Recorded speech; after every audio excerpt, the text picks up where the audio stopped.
Recall item 5 on the state video franchise holders. Okay, it's already been called. Supervisor Mirkarimi. Thank you, Mr. President. Colleagues, thank you for your indulgence.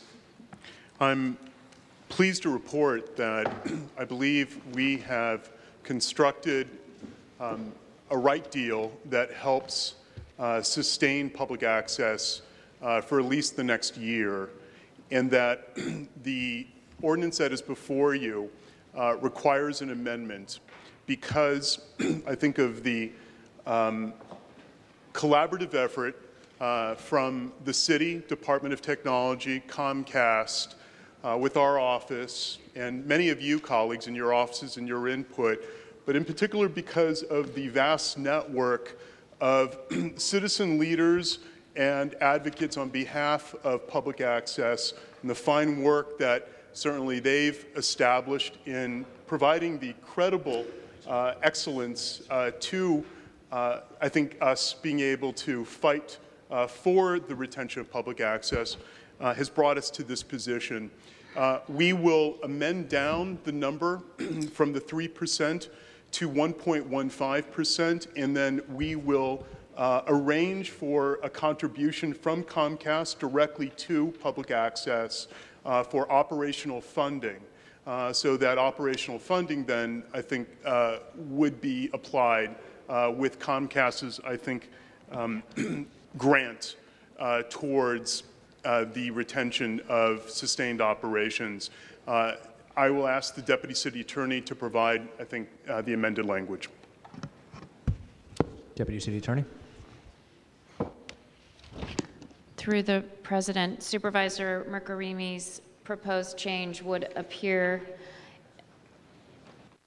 on page 9 in the section that sets the fee at 3% that would be reduced to 1.15%. And then I believe that Supervisor was interested in some additional language that would say under the use of fees section would also provide that in the event state or federal law is amended to allow the use of funds for the purpose of PEG operating expenses, that the city could use those funds accordingly. And neither of these changes are substantive. The board could vote on them today if you wish. Supervisor Mirkarimi has made an amendment. Is there a motion, a second to that motion? Is there a second to Supervisor Mirkarimi's motion? Supervisor Marr. Any additional discussion? Supervisor Mirkarimi. Well, I'll go ahead and let Supervisor Elsbernd speak. Just so I can understand, the contribution is going to whom? I believe to the Department of Technology, so the Department of Technology. Is that the department's understanding? That is correct.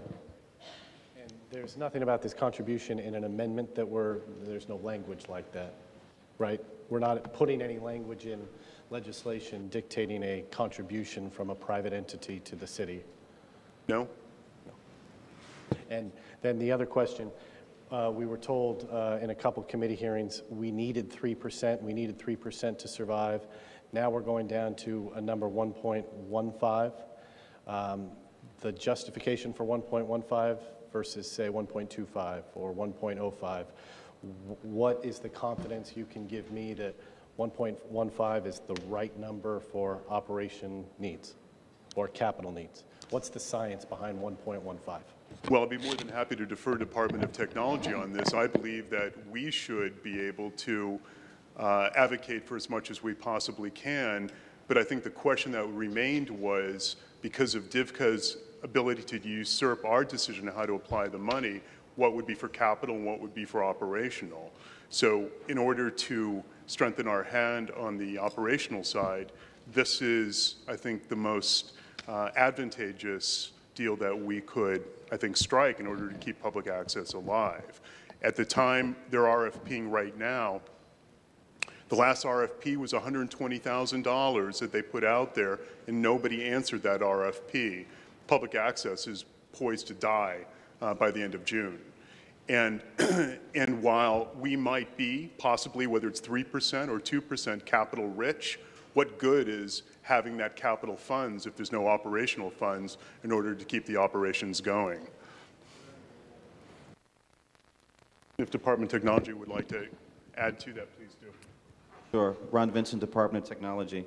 We believe that this funding level will adequately address the needs of all the parties involved here, and that's the public channel, the education channel, and the government access channel. In this room alone, we have about $600,000 of capital upgrades we need to do. Many of the cameras here are the original cameras that were here in the building from 1998 when everyone moved in. So clearly there are capital needs, and as the education channel also said very eloquently at the last meeting, that they also have many capital needs and operating needs, obviously, as we move forward. So we feel that we actually put together a budget. SFGTV does have a budget from a 1.1% standpoint that will take you through the next 3 years. And we can also, as a department, share that with you. We also solicited the capital needs moving forward from public access as well as the education channel. Supervisor Mirkarimi.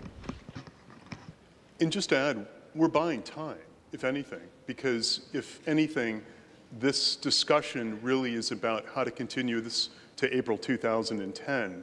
The building that public access, or currently the service by Access SF, is locked in until April of that time, 2010. It's an expensive building. It's one that is covered by funds that are already vested towards the operation of that building, rental. It doesn't make sense for us to not use it, but we can also hope that at least statewide we might be able to get some air cover, as Senator Leno has expressed, in helping rewrite the DFCA intention so that public access can be saved so that we don't find ourselves in this position again. Again, we should have never been in this place. Neither of the cable franchise operators had provided us, I think, sufficient funding beyond June 30th to keep public access going. And this is simply, I think, appropriate triage in order to retain something that is beloved and something that I think is important, I think, to San Francisco, and that is saving public access. Your support would be appreciated. Supervisor Chu. Thank you, President Chu. Thank you to Ron Vincent from the Department of Technology. Just wanted to reiterate some of the components of this. I want to thank Supervisor Mirkarimi for clarifying and making the improvements. I do think that pulling down the rate from 3 to 1.15 is actually an improvement in this endeavor. The other thing that I think is important also is that that money is directed towards capital, because I believe that that is what the intention was. However, I am concerned. I know that the Department of Technology still does have about $2 million in reserves for capital that has not been spent down yet. The money that would be reflected of 1.15 roughly is about $2 million or so in capital on an ongoing basis. However, I've only seen so far $2 million over a 3-year period for one component for the government channel. I have yet to see sort of the long-term needs on the capital side from the education component as well as from the public access side. So while many of the changes I believe are beneficial, I still am concerned with some of the increase or the rate that is being set. Is there any additional discussion?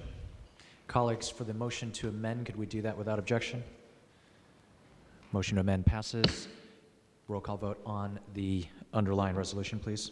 Supervisor Mirkarimi? Aye. Mirkarimi, aye. Supervisor Alioto-Pier? Alioto-Pier, no. Supervisor Avalos? Aye. Avalos, aye. Supervisor Campos? Aye. Campos, aye. President Chu? Aye. Chu, aye. Supervisor Chu? No. Chu, no. Supervisor Daley? Daley, aye. Supervisor Dufty? Dufty, aye. Supervisor Elsbernd? Elsbernd, no. Supervisor Marr? Marr, aye. Supervisor Maxwell? Maxwell, aye. There are 8 ayes and 3 noes. The ordinance is passed on the first reading.